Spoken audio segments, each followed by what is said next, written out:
Greetings all! Today, we will be examining the exceptionally rare Grass-type Pokemon Snivy, its equally rare evolution Servine, the two collectively known as the Grass Snake Pokémon, and their equally rare final evolution Serperior, the Regal Pokémon. Adored for their smug looks and confident personalities, the members of the Snivy family are interesting reptiles that can more than use the power of the sun to their fullest advantage when push comes to shove. Snivy possess serpentine bodies with green backs and a beige underbelly, a stripe of beige scales on their back as well, with a pair of yellow frilled extensions or crests on their shoulders that reach up and over to the backside of their form. They have a large green leafy tail and small limbs, their lower legs being beige in color, and their upper three-fingered hands being green. They have a snout-like form to their head, with green top and beige lower jaw, linked to their belly, with large red eyes and a crest of yellow scales that reach up and around the top of their eyes down to their neck. Their evolved form, Servine, have a very similar body form as a whole, but they now have a pair of green leafy extensions on their lower back, and the crest of yellow scales has vanished from their face. They instead have a crest extension at the back of their head that sticks up above their form with a yellow interior, and their yellow shoulder crests have moved down on their thin serpentine body to form a V-shaped crest along the front of their belly, their limbs becoming more leaf-like and vestigial in nature. Their final evolution, Serperior, have totally lost their limbs in evolution, completely possessing a fully serpentine body with a light green underbelly and head and a darker green color on the rest of their form.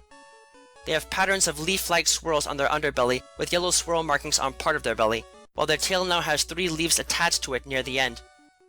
Their head crest is now a double crest on the back of their head, while their neck area has a shoulder-like pair of crests that open up like a flower, similar to what existed with Snivy.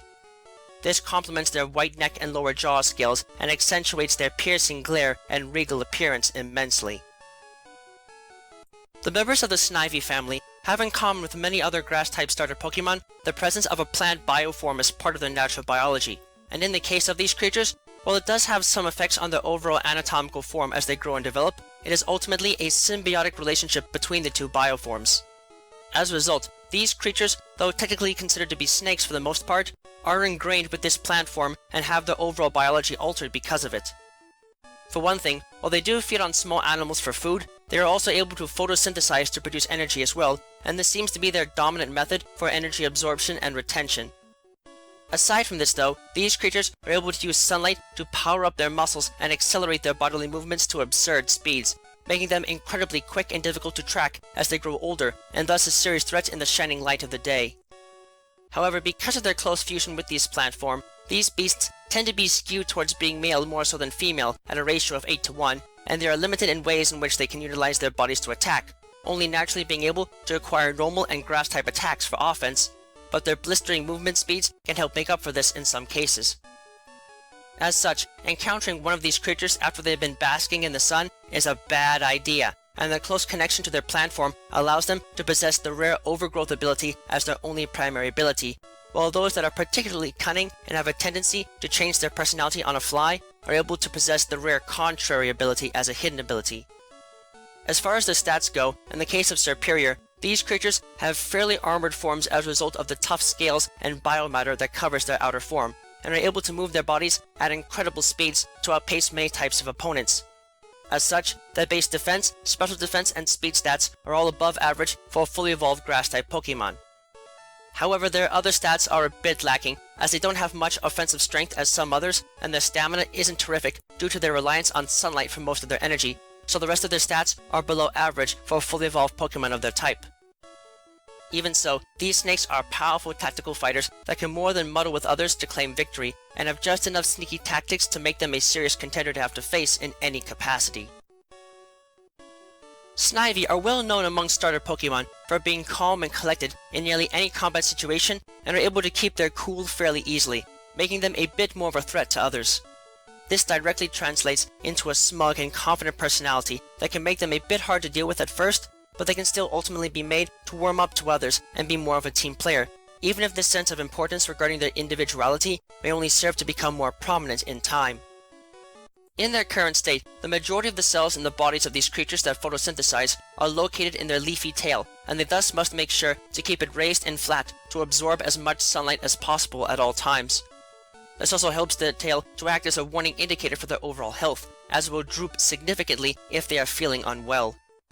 In their current biological state, these creatures do still have limbs with actual bones and are able to walk around even on their hind legs alone very well, but these limbs are heavily reduced in form and almost vestigial in nature, just barely being able to function for their intended purpose. As a counter to this, Snivy will learn how to use their internal vines in place of limbs at a young age in order to prepare themselves for the change in their form that will come with evolution, making them fairly adept as grass types at a fairly young stage of development.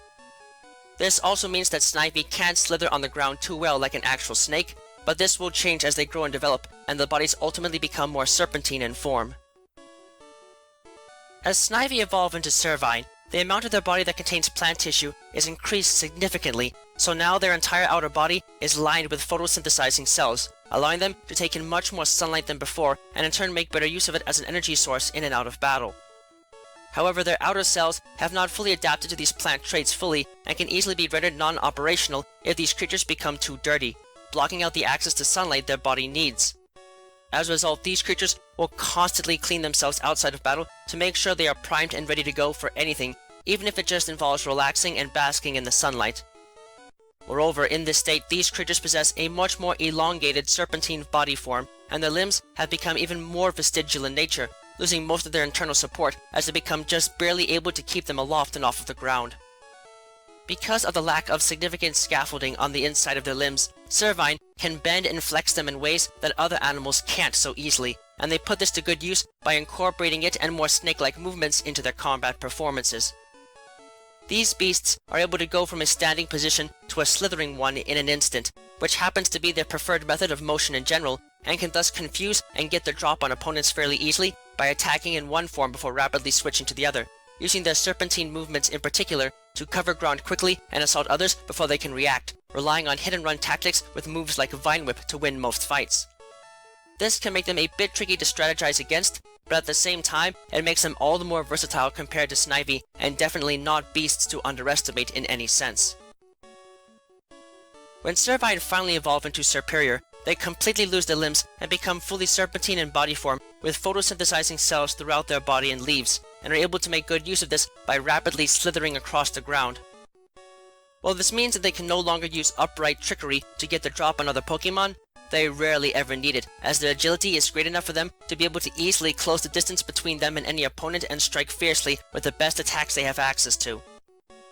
Interestingly though, these creatures will only attack with their true power if they feel that they have a worthy opponent, and they can be sticklers about this. Normally, if they wish to deal with opponents quickly, these snakes will wrap their long bodies around a target and use their wrap attack to constrict them until they either pass out or die, which often leads them to then eat the target whole if it is a prey item. This directly connects to their internal feeling of pride, as they will not waste a display of their true power if simpler methods can sufficiently deal with an opponent. Only in the case of worthy fighters will these beasts unleash attacks like Leaf Blade and Leaf Storm to do as much damage as they possibly can. The snuff test for all of this is their noble and paralyzing glare, as it, combined with their overall regal-looking form, creates an air of extreme intimidation that is often enough to frighten away lesser foes with little trouble.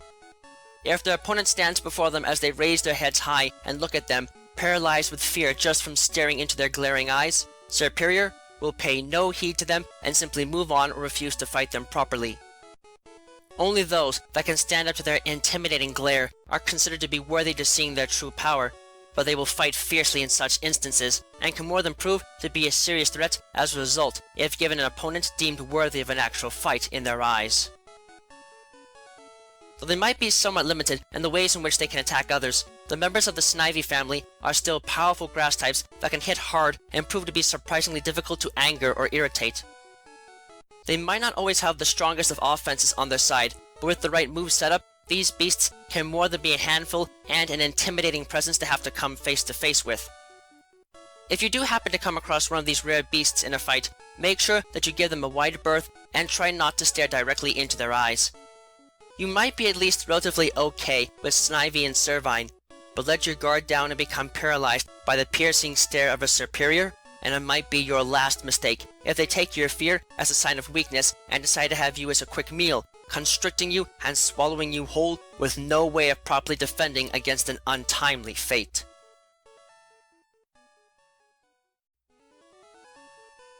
Thank you all for watching this video. It is always an honor to be able to speak with you all on the subject of Pokemon in a way that brings me great joy and happiness in my work. If you would like to keep tabs on past and future work, click that subscribe button, check out my work on DeviantArt, and don't be shy about following me on Twitter, where you can find pertinent announcements on upcoming work before it is officially posted. Links to both can be found in the video description. If you would like to support my work and help Miguel and I continue to produce more content for you and improve upon our presentation, please visit us at my Patreon page, which you can also find a link to in the video description. Yeah, no. With that, I thank you for watching and I wish you well.